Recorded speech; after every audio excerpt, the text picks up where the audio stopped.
मित्रों, कई बार रास्ते में हमें कुछ ऐसी वस्तुएं दिखाई देती हैं जिन्हें किसी भी परिस्थिति में हमें लांघना नहीं चाहिए, किंतु फिर भी जाने अनजाने में हमसे ऐसी भूल हो जाए तो ये वस्तुएं हमें शारीरिक तथा मानसिक दोनों ही प्रकार से परेशानियों में डाल देती हैं और कई बार यह हमारे मृत्यु का कारण भी बनती हैं। तो एक बार विस्तार से प्रकाश डालते हैं कि आखिर वे 7 प्रकार की नकारात्मक वस्तुएं कौन कौन सी हैं, जो यदि आपको रास्ते में दिख जाए तो आपको अपना रास्ता बदल लेना चाहिए। नमस्कार मित्रों, एक बार फिर से आपका हमारे YouTube चैनल माया लोक में स्वागत है।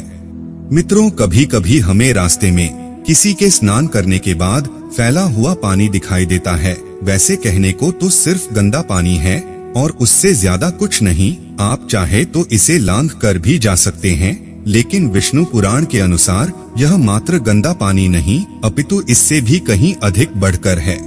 दरअसल हिंदू पुराणों में स्नान के संदर्भ में विस्तार से बताया गया है। इसमें बताया गया है कि किसी भी मनुष्य के द्वारा 4 प्रकार के स्नान किए जाते हैं: मुनि स्नान, मानव स्नान, देव स्नान और राक्षसी स्नान। इसमें राक्षसी स्नान सबसे निम्न कोटि का स्नान है। साथ ही इसमें यह भी बताया गया है कि स्नान से न सिर्फ आपके दिखाई देने वाले इस भौतिक शरीर की, बल्कि इससे आपके सूक्ष्म शरीर अर्थात ऊर्जा से बने ऐसे शरीर जो अस्तित्व में तो है लेकिन दिखाई नहीं पड़ते, उनकी भी अशुद्धियां धुलकर इस जल में मिल जाती है। और ऐसे में जब कोई व्यक्ति इस जल को लांघता है तो दरिद्रता उसके सर पर चढ़ जाती है। फलस्वरूप वो व्यक्ति कष्ट पाने लगता है।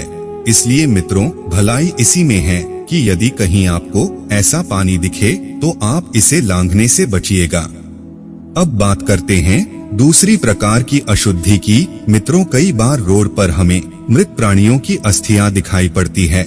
आमतौर पर ये अस्थियां उन दुर्भाग्यशाली जानवरों की होती है जो सड़क दुर्घटना में मारे जाते हैं।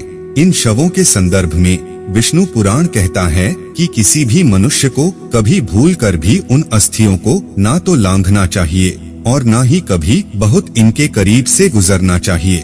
और यदि ऐसी भूल हो जाए तो तुरंत ही स्नान कर लेना चाहिए।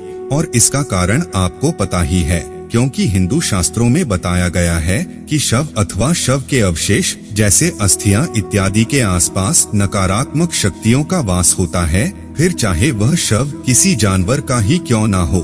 अतः ऐसे में यदि कोई मनुष्य इनके संपर्क में आता है तो इससे उसकी पवित्रता तो नष्ट हो ही जाती है, साथ ही उसे विभिन्न प्रकार की परेशानियों से जूझना पड़ सकता है। तो मित्रों, जितना हो सके आप इस सब झंझट से बचकर रहिएगा।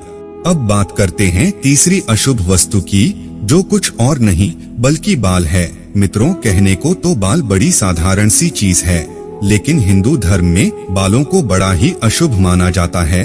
बालों के संदर्भ में एक बार महाज्ञानी भीष्म ने अर्जुन से कहा था, यदि कभी भोजन में बाल आ जाए तो भूल कर भी उस भोजन को ग्रहण न करना, क्योंकि फिर उस भोजन पर पिशाचों का अधिकार हो जाता है। इस प्रकार से बालों के संदर्भ में यह माना जाता है कि यह किसी भी मनुष्य के सिर पर भार के समान है। अतः जब कोई व्यक्ति अपने बालों का त्याग करता है तो न केवल अपने बालों को उतारता है, बल्कि बालों के साथ साथ वह अपने उन नकारात्मक विचारों का भी त्याग कर देता है जो कहीं न कहीं उसके कष्टदायक जीवन का कारण बनते थे। और इसी वजह से मौत, मयत अथवा जीवन की नई शुरुआत जैसे शुभ अशुभ अवसरों पर मुंडन करवाया जाता है। अतः दोस्तों, किसी भी व्यक्ति को किसी भी अन्य के कटे हुए बालों को लांघना नहीं चाहिए, अन्यथा बालों का त्याग करने वाले का भार उसे लांघने वालों के सर चढ़ जाएगा। अब बात करते हैं चौथी वस्तु की, और वो वस्तु है भस्म अर्थात राख। मित्रों, ऐसे में होता यूं है कि जब कभी धार्मिक अनुष्ठान हेतु यज्ञ हवन किए जाते हैं तो भूलवश यज्ञ की राख रास्ते में फैल जाती है। अब चूंकि यह भस्म धार्मिक अनुष्ठान अथवा अग्निदेव की कृपा से उपजी है, अतः यह अत्यंत ही पवित्र होती है। ऐसे में यदि कोई व्यक्ति जाने अनजाने में इसे लांघता है अथवा इस पर पैर रख देता है तो वो पाप का भागी हो जाता है और फिर वह अपने जीवन में कष्ट पाता है। हालांकि यह बात सिर्फ हवन की राख पर नहीं अपितु हर सजीव व निर्जीव वस्तु जैसे भोजन, पानी अथवा पूजा पाठ में प्रयुक्त किए जाने वाली तमाम वस्तुओं पर लागू होती है। अतः आप ऐसी गलती करने से बचें। इसी प्रकार से मित्रों, यदि हम पांचवी वस्तु की बात करें तो इसमें हमें कभी उस रास्ते से नहीं गुजरना चाहिए जिस रास्ते पर कांटे हो। दरअसल मार्गों में कांटे आना या कांटों से भरे मार्ग पर चलना दुर्भाग्य का प्रतीक है। विश्वास किया जाता है कि जब कोई व्यक्ति ऐसा करता है तो उसे चोट लगने का खतरा तो रहता ही है, साथ ही साथ यह कांटे उसके दुर्भाग्य में भी बढ़ोतरी कर देते हैं और उस व्यक्ति को अपने जीवन में नित नए संघर्षों से जूझना पड़ता है। अब बात करते हैं छठी वस्तु की। दरअसल इसके अंतर्गत हमें भूल कर भी उन वस्तुओं को नहीं लांघना चाहिए जिनका प्रयोग तंत्र क्रिया में किया गया हो। इसमें होता यूं है मित्रों कि कई बार तांत्रिक जन किसी प्रकार की नकारात्मक शक्ति को संतुष्ट करने हेतु सुनसान स्थान, सड़क अथवा चौराहों पर उसी भूत प्रेत के द्वारा बताई गई वस्तु जैसे मिठाई, मांस, अंडे, पान का बीड़ा, लौंग, पूरा कपड़ा, नींबू या कोई और नई नवेली वस्तु रख देते हैं ताकि वह नकारात्मक शक्ति आकर उन वस्तु को ग्रहण कर सके। किंतु ऐसे में यदि भूलवश आप उस वस्तु को उसके आने से पहले ही लांघ देते हैं, इससे वह नकारात्मक शक्ति रुष्ट हो जाती है और फिर वह आपका हित करने के लिए आपके पीछे लग जाती है। आम बोलचाल की भाषा में इसे प्रेत बाधा कहते हैं। अतः मित्रों, यदि आपको रास्ते में कोई ऐसी वस्तु दिखाई पड़े तो बेहतर होगा कि आप इसे लांघने के बजाय इससे बचकर निकलिएगा। यदि संभव हो तो आप अपना रास्ता ही बदल लीजिएगा। अब बात करते हैं अंतिम और सातवीं वस्तु की।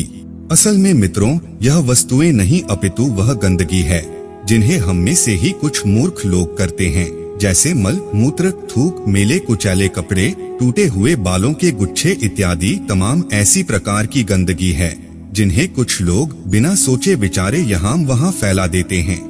ऐसे में दोस्तों, वायुमंडल में उपस्थित कई प्रकार की नकारात्मक शक्तियां इस प्रकार की गंदगी की ओर आकर्षित होती है और जो व्यक्ति अपने पैरों से इन्हें लांघ देता है या कुचल देता है, परिणाम स्वरूप वह व्यक्ति पेट अथवा सिर के दर्द से पीड़ित हो जाता है। तो मित्रों, ये थीं ऐसे 7 प्रकार की वस्तुएं जिन्हें आपको किसी भी दशा में लांघना नहीं चाहिए, अन्यथा यह चीजें आपकी पवित्रता और शांति को नष्ट करेंगी ही करेंगी, बल्कि कभी कभी यह आपकी मृत्यु का कारण भी बन सकती है। मित्रों, उम्मीद करते हैं आपको यह जानकारी जरूर अच्छी लगी होगी। ऐसे और भी वीडियो देखने के लिए अभी सब्सक्राइब करें माया लोक यूट्यूब चैनल को और वीडियो में अंत तक बने रहने के लिए आप सभी का बहुत बहुत धन्यवाद।